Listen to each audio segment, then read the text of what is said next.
adanya koordinasi lintas sektor, termasuk adanya satgas ini tentu bisa menjadi salah satu pintu keluar atau pintu alternatif untuk kita bisa menjadi semuanya berdampak. Mungkin pertama kami mau menjelaskan bagaimana terkait sistem bernegara kita yang pertama. Mungkin ini juga sudah pernah kami sampaikan di video. Jadi yang pertama, hak atas tanah yang Bapak ataupun Ibu yang dipegang, yang saat ini dipegang, itu merupakan bentuk dari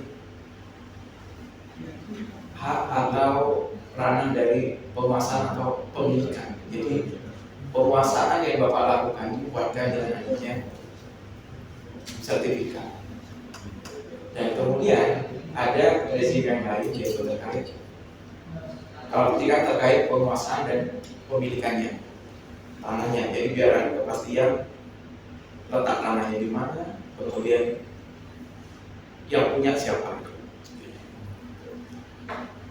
Dan kemudian ada yang lain yaitu terkait penggunaan dan pemanfaatannya. Dan itulah yang diatur di dalam rencana tata ruang. Jadi rencana tata ruang itu mengatur apa yang di sana yang boleh atau yang tidak boleh. Kalau tadi Bapak menjelaskan itu ada setback, nah berarti itu sudah langkah selanjutnya. Kalau setback berarti dulu pernah ada terkait perizinan yang kami karena kapan keluarnya itu tentu kita harus berdasarkan dengan aturan pada saat itu. Mungkin ketika pada saat itu aturan seperti apa, itulah yang bisa menjadi dasar terkait apa yang sudah baik dari segi hak atas tanah ataupun dari segi perizinannya. Sehingga kalau secara administrasi bernegara kita, sebenarnya setiap jengkal tanah yang ada di bumi ini harusnya bisa terregister. Jadi biar jelas siapa penggunaannya, siapa pemiliknya. Apakah itu pemilikannya misalkan orang per orang atau badan hukum, ataupun itu adalah aset dari pemerintah. Jadi itu yang perlu diberikan penjelasan. Dan selanjutnya, apakah itu boleh dibangun atau tidak, itu adalah ranah dari terkait bagaimana kita pemanfaatan uangnya yang diperlukan. Nah, selanjutnya kalau melihat dari secara data alam, kita fokus di yang di Villa Indah. Di sana kami melihat kalau dari segi pertanahannya, kami melihat ternyata ada historisnya. Jadi kalau Bapak di sana boleh tahu berapa? 2016-an. Nah, jadi dari 2016 ternyata historisnya itu sudah sekitar tahun 2000-an. Jadi sebelum ada Bapak itu sudah ada haknya yang hak perorangan, itu yang perlu kita inikan di sana. Jadi sudah ada hak atas tanah sebelum sertifikat yang Bapak pegang ataupun sertifikat yang Bapak ini. Jadi ada historisnya.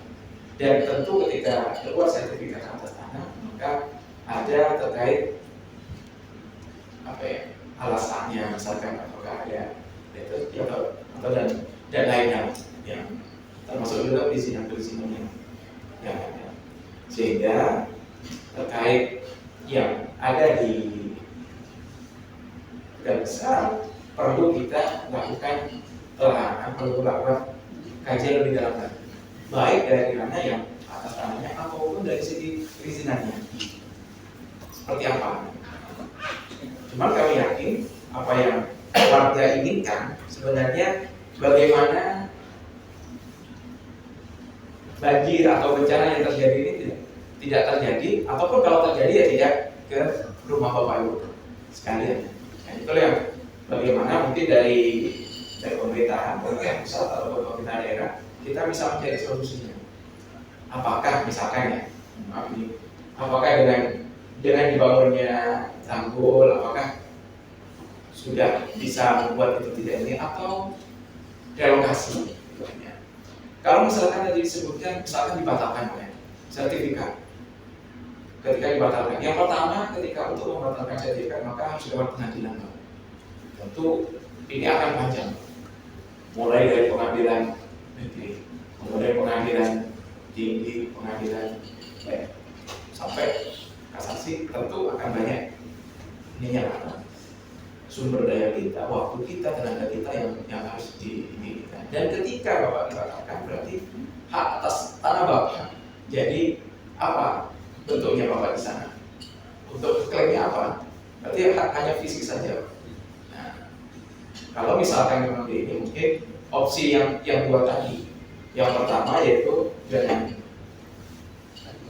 buat tanggul. Apakah dulu mungkin, apakah dari pengembang belum menjanjikan akan dibangun tanggul atau tidak? Itu mungkin ininya antara Bapak dengan pengembang, apakah ada hitam di atas putihnya atau seperti apa? Ataukah ada janji-janji yang tidak ditepati saat ini? Itu mungkin yang bisa menjadi solusi. Atau kalau memang benar-benar di situ adalah yang sebagai perlu dilakukan perpindahan atau relokasi, maka mungkin bisa dibicarakan dengan pihak PT tadi untuk seperti apa lokasi di mana.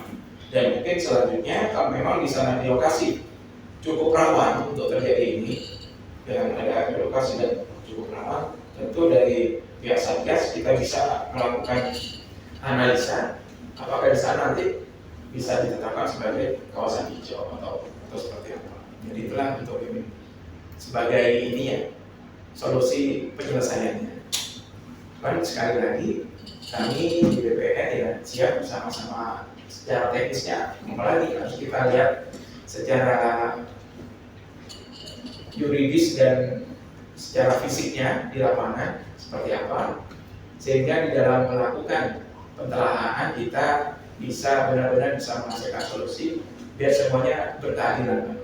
Bapak tidak merasa ditinggalkan seorang diri, dan juga dari pengembang juga, dan juga dari kami sebagai pemerintah, baik pemerintah pusat ataupun pemerintah daerah.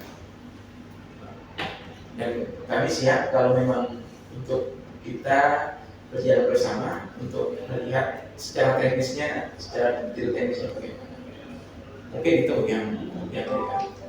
Monggo silakan kalau ada Bapak Ibu sekalian untuk bisa menambahkan bagaimana kita bisa membantu dari warga untuk bisa apa sih solusinya yang terbaik. Mungkin itu dari kami. Silakan kalau ada Bapak Ibu yang perlu ini.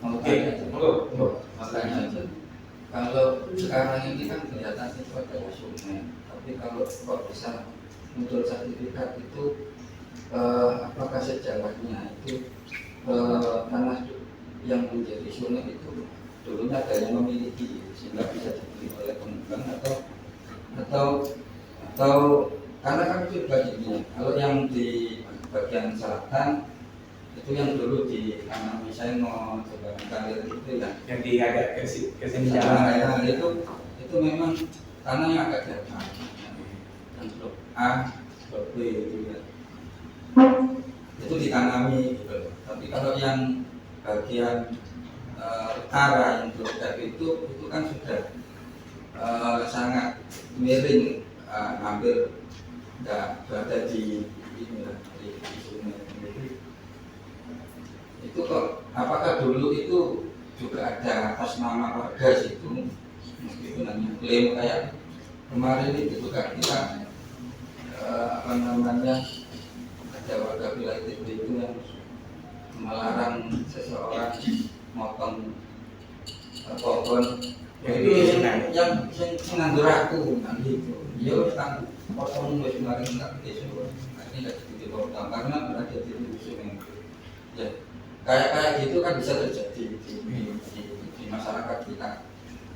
Intinya sungai diklaim ditanduri sembarang ditanduri di itu. Nah, apakah seperti itu sehingga klaimnya warga itu menjadi alasan munculnya sertifikat seperti itu. Karena kalau juga kita kan kurang suhunya itu, apakah